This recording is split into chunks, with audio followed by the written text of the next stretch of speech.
In this video, I want to talk about shadow banning and why I don't think it's true, but if it is true and you believe it's true, what you can do about it. So this all kind of comes out of a person put up a tweet and she said, Twitter shouldn't shadow ban people, and if they are going to shadow ban people, they should, explain why they're doing it so that people can avoid being shadow banned, and you know, uh, pretty generic tweets. So I didn't know what shadow banning was. I'd never heard that term. I thought she was talking about banning because I know there is a theory going around that conservatives are being banned from Twitter just because they're conservative. So I put back a pretty generic tweet saying, hey, how hard is it to not harass people or spread lies about them? That most of the people that I've seen that are banned, this is why they're banned. And Twitter does explain why they ban accounts. It's in the terms of service, and you can go read it. And I wasn't nasty. I wasn't nice. I wasn't nasty. I was fairly neutral.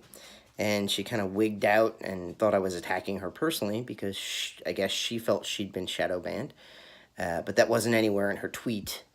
And so I was introduced to this concept, which, if you're not familiar with what this is, it means that Twitter sort of has decided to not prioritize your tweets so that they won't be visible to other people. And the theory being that if they shadow ban you, then people won't see your tweets, which is better than banning you, because then you'd just go out and start another account and regain all your followers, and then what would be the point of that? So in terms of banning, one thing I want to say, there's a lot of people saying people are banned because of conservatives. From what I've seen, one marked difference between conservatives and liberals is I see more conservatives go after people specifically either because of their beliefs or their lifestyle than you do with liberals per se. Now, I'm not saying there aren't plenty of super nasty liberals on Twitter. They're all over the place. They just tend to more attack public figures or policies or things like that rather than singling out an individual. And one of the people that was banned recently would be Laura Loomer, which I believe the tweet she was banned over was a tweet about a Muslim representative saying, among other things, that she supports female genital mutilation, because she's Muslim. And this is actually not true. This is libel, which means spreading something that is a lie, and you know it's a lie, or you reasonably would know it's a lie, because this particular person has supported legislation against female genital mutilation. I can't seem to say that word, can I? So, but I'm not going to re-record. It's all just right off the top of my head. So that's a situation where probably this person has a history of putting out tweets that are not kind to people and not true. And if you do enough of that, then Twitter bans you. But in terms of a shadow ban, that would either have to be done by hand, which is an awful lot of work. I mean, whether you're liberal or conservative, you may have noticed there's a ton of people who support President Trump. And so to go through all those people and selectively decide we're going to make this person's tweets or some of these person's tweets not show up or not be easy to find for other people, that would have to be done by hand, and it would be a lot of work. I've been in computers for over 20 years. When you want to create an algorithm that's going to target people, you have to have something to target them by, right? I mean, if you think of, let's say, Nazi Germany, and people are targeting people that are Jewish or people that are gay, you have to have some way of sort of tagging these people. So in Nazi Germany, they made them wear symbols on their clothing, so anybody would know by looking that person's Jewish, that person's homosexual, because otherwise you just look at a person and there they are. And so the internet actually isn't much different. You'd have to find something that all these people have in common that you could target them, because it's just a formula. If the person uses the hashtag MAGA 150 times and has more than 10,000 followers, it's got to be something that all these people have in common. So if you believe in shadow banning and you think they're doing it, and if Twitter is doing it, or Facebook, or any other social media, we should all be outraged, because that is not in line with what we expect from the media. And so if you believe in this, the very best thing you can do, rather than posting random messages to Twitter, which Twitter isn't going to read your stuff, then you should start compiling statistics. You should find that tweet. You should find out what all these people have in common. You should document what tweets you think were shadow banned and develop a case, because then you can go to whoever is going to support this, whether it's a lawyer with a class action suit. I mean, these people make tons of money off of that. I'm sure somebody will take your case. Or there's probably a department in the government. I would highly bet under a Trump administration there would be people who would love to have all that data to go after a Twitter or Facebook that they believe is sort of a liberal tool. But I think, based on my knowledge of computers, it's very, very unlikely. Whenever you're looking for an explanation of something, they have a theory called Occam's razor, which is just the idea that the simplest explanation is often the most true explanation. So it's much more likely that something is going wrong electronically. There's all sorts of stuff that can go wrong. There's, crummy internet connection. More likely, what's happening is the actual algorithm is working the way that it's supposed to. And the way the algorithm works on Facebook, as far as I can tell, I haven't been on there for very long, probably maybe 3 or 4 months. But again, I've been in IT for a super long time. So it's a positive feedback loop. So it's going to show you the stuff that you want to see, which makes it difficult. I would encourage everybody watching this video to try to go out and find some stuff that you don't want to see. Follow news organizations that don't match your ideology. That's the best way you're going to get an idea of any type of debate that's going on, because if you listen to just one side of an argument, then you're not really informed enough to make a decision, right? If I just listen to what my wife says, I love my wife, but if I just listen to what she says, then I've just got one perspective, right? So I should go out and find somebody who says something completely different to her. My wife says, we should go on vacation to Paris. And I said, okay, that's great, honey. But I go to the other people that are going to travel with us and say, well, what do you guys think? And if everybody says we should go to Paris, we go to Paris. If some people say we should go to Paris and other people say, no, we all want to go to Italy, then I might go back to my wife and say, oh, what do you think about Italy? And I think it's not really any different with politics, right? Or any other issue that people might be debating. It's good to hear both sides. And then if you hear both sides and you still like your idea, great. But it's this positive feedback loop. So the people or the tweets that you like, Twitter is going to show you more tweets from those people. So, for example, on my Twitter feed, I actually followed Mark Hamill, Luke Skywalker from the original Star Wars, for little whippersnappers who might not know that. And I see a lot of Mark Hamill tweets. The man lives on his Twitter feed, and he's really nice. Like, almost anybody can tag Mark Hamill and be like, it's my birthday, can you give me a happy birthday? And he'll give you a like. And so I might see that, and I'll hit like, which just means happy birthday to the person. And kudos to you, Mark Hamill, for being so nice to the people who are loyal to you as your fans. So as a result of that, I see a ton of Mark Hamill tweets or retweets or likes. Whereas I have some friends that I really love their tweets, but they don't like that many tweets per day. I mean, Mark Hamill might like 20 or 30 tweets in a day. I have friends, they like 2 or 3. They hardly ever retweet.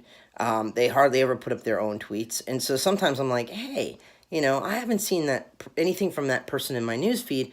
I'm going to go click on their name, and yep, they've liked something or they've retweeted something, but it didn't show up in my news feed because there's so many other things that I'm liking more, because they just have more material that they put out. And so what's more likely happening in a shadow ban type of situation is that the people that aren't seeing your tweets, they're following 1,000 people. And if they've liked more from the other 1,000 people, I mean, there's only so much that they can put in a news feed. They're probably just not seeing you. And so before you jump to the conclusion that you've been censored, you should do some investigation. I mean, it's not the type of thing where you can conclusively be like, well, my buddy Joe says he didn't see my like show up in his news feed. Therefore, because I am conservative or I'm liberal, that Twitter is, shutting me down. Very, very unlikely. And so, from a common sense standpoint, from an IT perspective standpoint, I would not leap to any conclusions that there's an algorithm that's targeting you unless you have a lot of information. And if that is the case, that you really sincerely believe that, then the best thing you can do is to accumulate evidence that shows this pattern.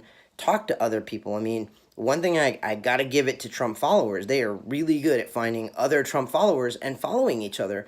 And so I would think within that community can get a lot of information and look for patterns. And if there really isn't a pattern, then there's not an algorithm, because that's what algorithms do.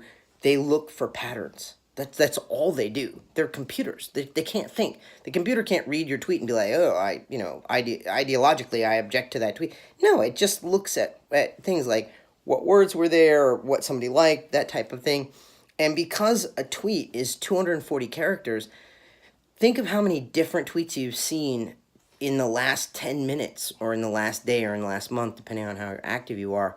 They probably don't have a lot in common. Even people that follow a particular figure, people that are pro, Pelosi, or people that are pro Trump, or people that are pro whatever, there's very difficult to detect a pattern there in terms of what they actually type. Now, hashtags would be easier to target, and a lot of people will put up the MAGA hashtag. But if there was an algorithm targeting MAGA, so many people would be experiencing this, like, all the time. It would be very hard to find conservative tweets. So it's unlikely that that's used. There'd have to be a really sophisticated algorithm, like, MAGA X number of times and this many number of followers and this many tweets per day. And I'm not saying you can't design an algorithm like that, but at some point, either your net is really wide because your algorithm is catching a whole bunch of people, in which case it would be super obvious, or the net is really tiny, in which case it's not very effective. I can't imagine what would you really accomplish if you create an algorithm that catches 10 people a day. And the premise is that because the service is liberal, they want to shut down conservative tweets. So realistically, from a technical perspective, this doesn't make any sense to me. And it has nothing to do with my ideology. But again, the best thing you can do if you feel this is you is really to accumulate evidence.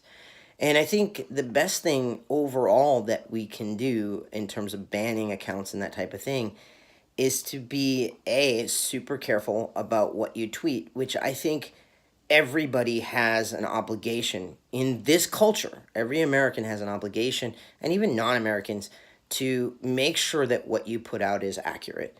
I mean, in a culture that is just irate about fake news, you should think of your Twitter channel as a media site, and you should treat it that way, not put out media that's not accurate, that you didn't fact check, so that you can make sure that it really is what it's purporting to be.